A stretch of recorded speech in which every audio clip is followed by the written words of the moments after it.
அன்பர்கள் அனைவருக்கும் அன்பான இனிய ஆன்மீக வணக்கங்களை தெரிவித்துக் கொள்கிறேன். அன்பர்களே, பஞ்சபாண்டவர்கள் 5 பேர். மூத்தவர் தர்மன், பீமன், அதே போல அர்ச்சுனன், நகுலன், சகாதேவன்.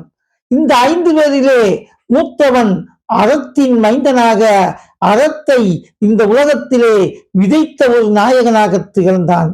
அதே போல இவர்களிலே இளையவனாக இருக்கக்கூடிய சகாதேவன் முக்காலத்தை உணர்ந்த ஞானியாக திகழ்ந்தான். இந்த முக்காலத்தை உணரக்கூடிய ஞானியாக இந்த சகாதேவனுக்கு எப்படி இந்த ஆற்றல் கிடைத்தது என்பதை அறிந்து கொள்வதற்கு முன்னால் ராணி பாலமுருகன் யூடியூப் சேனலை சப்ஸ்கிரைப் பண்ணுங்க, பெல் பட்டனை அமுக்குங்க. அன்பர்களே, பஞ்சபாண்டவர்கள் 5 பேரும் 5 தேவர்களுக்காக 5 தேவர்கள் மூலம் குந்தி தேவிக்கு மகனாக பிறந்தார்கள். இருந்த பொழுதிலும் பாண்டுவினுடைய மகன்களாகவே இவர்கள் கருதப்பட்டார்கள். எனவேதான் இவர்களை பஞ்ச பாண்டவர்கள் என்று அழைத்தார்கள். இப்படிப்பட்ட இந்த பஞ்ச பாண்டவர்களிலே இந்த பாண்டு மகாராஜாவுக்கு இறப்பு வரக்கூடிய தருவாய் ஏற்பட்டது. இந்த இறப்பு வரக்கூடிய தருவாயிலே தன்னுடைய பிள்ளைகளாக இருக்கக்கூடிய 5 பேரையும் அழைத்து, நான் உங்களுக்கு ஒரு வார்த்தை சொல்லுகின்றேன், ஒரு உபாயம் சொல்லுகின்றேன், அதை நீங்கள் கேட்டு நடக்க வேண்டும் என்று பாண்டி கேட்கின்றார். அப்படி பாண்டி சொன்ன உடனே என்னவென்று இந்த 5 குழந்தைகளும் 5 புதல்வர்களும் அதை பார்த்து கொண்டிருக்கிறார்கள். தன்னுடைய தகப்பனார் என்ன சொல்ல போறாரு அப்படின்னு கேட்குவதற்கு ஆர்வமாக இருக்கிறார்கள். அப்பொழுது பாண்டி சொல்லுகிறார், எனக்கு மரணம் என்பது நெருங்குகின்ற தருவாய் ஏற்பட்டு விட்டது. என்னுடைய மரணத்துக்கு பின்னால் என்னுடைய உடம்பை எரிக்கவோ புதைக்கவோ செய்து விடாதீர்கள். நீங்கள் 5 பேரும் என்னுடைய உடம்பிலே ஏதேனும் ஒரு பாகத்தை தின்று விட வேண்டும் என்று கேட்கின்றார்.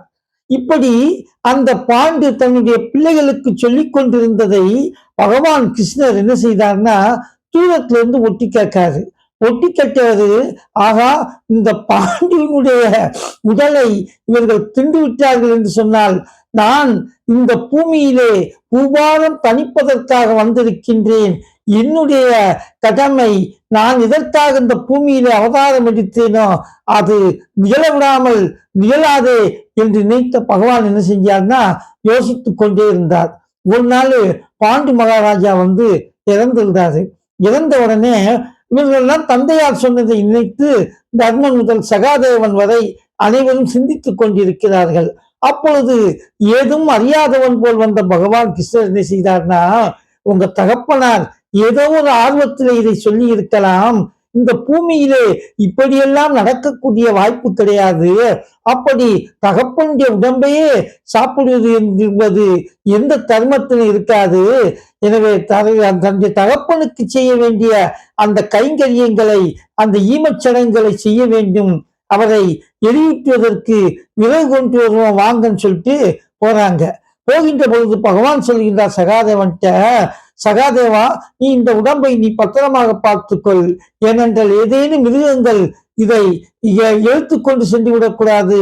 எனவே இந்த உடம்பை நீ பத்திரமாக பார்த்துக்கொள் என்று சொல்லிவிட்டு, அதாவது தர்மன், பீமன், அர்ச்சுனன், அதே போல நகுலன் அவர்களோடு பகவான் கிருஷ்ணன் விறகுக்கு போறாங்க. போயிட்டு எல்லாரும் விறகை கட்டி கொண்டு தந்தையாருடைய அந்த ஈமச்சிறங்கை செய்வதற்காக வருகிறார்கள். சகாதேவன் அதற்குள்ளே இவர்கள் சென்ற நேரத்துல தன்னுடைய தந்தையார் தன்னுடைய உடம்புல ஏதேனும் ஒரு பாகத்தை உண்ண சொல்லி இருக்கிறார்களே, நம்முடைய தந்தை மிகப்பெரிய ஞானி, அவர் சொல்வதிலும் ஏதேனும் அர்த்தம் இருக்குமே என்று நினைத்து அந்த பாண்டு மன்னனுடைய சுண்டு விரலை அந்த சகாதேவன் சாப்பிட்டு விட்டான்.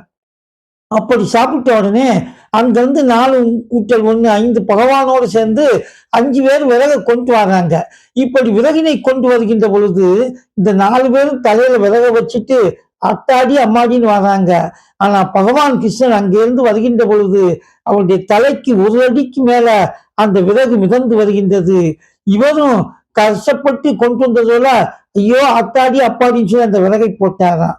போட்ட உடனே சகாதேவன் கேட்டானா, பகவானே, இவங்க 4 பேர் தலையில விறகை சுமந்து வந்தார்கள். நீ உன்னுடைய தலைக்கு 1 அடிக்கு மேலதான விறகு இருந்தது, உனக்கு அதுல என்ன சிரமம்னு சொல்லி கேட்டாராம். கேட்ட உடனே இவன் அறிந்து விட்டானே என்று நினைத்த பகவான் கிருஷ்ணர் சகாதேவனை தனியா கூட்டி போனாராம். இப்ப உண்மையை சொல்லு, உங்க அப்பாவுடைய உடம்புல ஏதேனும் ஒன்று நீ சாப்பிட்டாயா? ஆமாம், அவருடைய சுண்டி உடலை சாப்பிட்டேன். எனவே உனக்கு முக்காலம் அறிந்து கொள்ளக்கூடிய தன்மை வந்து விட்டது. நான் இந்த உலகத்திலே பூபாரம் தணிப்பதற்காக அவதாரம் செய்து வந்திருக்கின்றேன். எனவே நீ முக்காலத்தை உணர்ந்த தன்மை மிக்கதால் நீ எந்த விதமான ரகசியத்தையும் இந்த உலகத்திலே யாருக்கும் எந்த சூழலிலும் சொல்லக்கூடாது என்று பகவான் சகாதேவன்கிட்ட சத்தியம் வாங்கினாராம். அதனால்தான் சகாதேவன் இந்த நடக்கக்கூடிய எல்லாத்தையும் அறிந்திருந்தாலும் கூட பகவானிடம் செய்து கொடுத்த சத்தியத்தின் காரணமாக அவன் எதையுமே அவன் வெளியிலே சொல்லவில்லை. அதனாலதான் பகவான்கிட்ட கேட்டான், பகவானே நீ வந்த காரியம் எனக்கு தெரியும், ஆனா பாரத போர்ல எங்கள் 5 பேரையும் காக்கணும்னு சொல்லி பகவான்கிட்ட சத்தியம் வாங்கினான் சகாதேவன். அதனால்தான் இந்த 5 பேரும் அந்த பாரத போரிலிருந்து காப்பாற்றப்பட்டார்கள். எனவே தந்தை சொல்மிக்க மந்திரம் இல்லை என்பதை உணர்ந்து அந்த தந்தை சொன்னதை செய்ததனால சகாதேவன் முக்காலத்தை உணரக்கூடிய அந்த பண்பினையும் அந்த ஆற்றலினையும் அந்த சக்தியையும் பெற்றான். எனவே இப்படிப்பட்ட மகாபாரதத்திலே பொதிந்திருக்கக்கூடிய எண்ணற்ற நீதிகள் இருக்கின்றது. அவற்றையெல்லாம் பகவானுடைய அருளோடு அறிந்து கொள்வோம். விடைபெறுகின்றேன். நன்றி, வணக்கம்.